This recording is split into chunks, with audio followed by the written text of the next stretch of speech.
What do you think about the whole thing now that sort of Damon and Stefan are sort of repeating history with Elena versus Catherine? Do you think they just haven't learned? Love makes you stupid.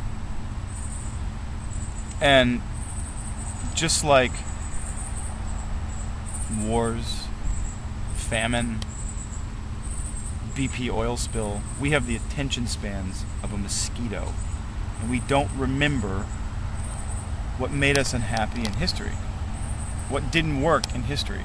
And yes, quite frankly, they are reliving history, and it's harder the second time around. Well, maybe, yeah, it's harder because it may be harder the second time around by virtue of the fact that you already know what it feels like for this to happen to you. Mm-hmm. You know, when you're in love for the first time, it's the most unbelievable feeling, and the second time you get your heart broken or you feel what it's like to be hurt, you become a little more guarded, you become a little more sensible about how you sort of throw your emotions around and stuff. But here's the kicker. This is what's retarded about humanity. You do it again, and you do it again, and again. You know, you get married. You allow yourself to feel all this shit again. But it's like, wait a minute, we went through this already. It is the weirdest thing, and I think that love, I forget the parts of the brain that love, you know, when you do a brain scan and you talk about love or you experience love, the parts of your brain that fire are no different than the parts of your brain that fire when you eat chocolate. It's a chemical reaction. But there's that other thing that discusses, and a woman that I work really closely with, who is a very big reason of why Damon is who he is, my coach, this woman Ivana Chubbuck, was explaining to me that the attraction between two people is not just something in your mind. It actually deals with science. I mean, we are made up of water, and through water, what happens? Electricity, currents of electricity, so pass and move. So that feeling of when you're around someone and the air is chunky. Charged. Yeah, it's charged, it's chunky. As opposed to someone, when you're standing next to someone whom you're not attracted to in the least bit, feels completely dead and void. There's a reason for that, you know? And it also goes back to another interesting thing about human attraction and human communication, obviously without the spoken word.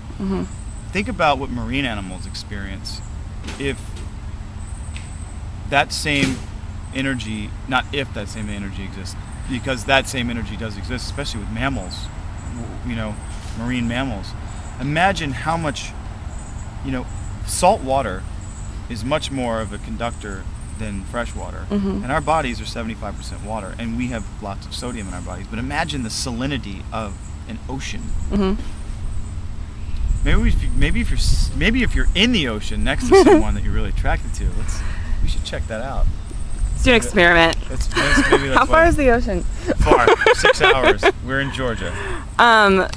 So do you think that we're going to see Damon shut down this season? Because obviously he came really far last season in terms of sort of getting in touch with his humanity. We know that vampires kind of have an on-off switch that Damon is losing control of a little bit in terms of what he's feeling and what he's allowing himself to feel. Do you think that now that, or when he finds out that you know, he was kissing Catherine, do you think he's going to shut down? He's either going to shut down or explode. And I welcome either one, because that means it's going to be a challenge. You know, when Damon explodes, shit hits the fan. And when Damon shuts down, well, shit hits the fan. So either way, it's going to hit the fan, and it's going to be fun. And I don't think that this is fun.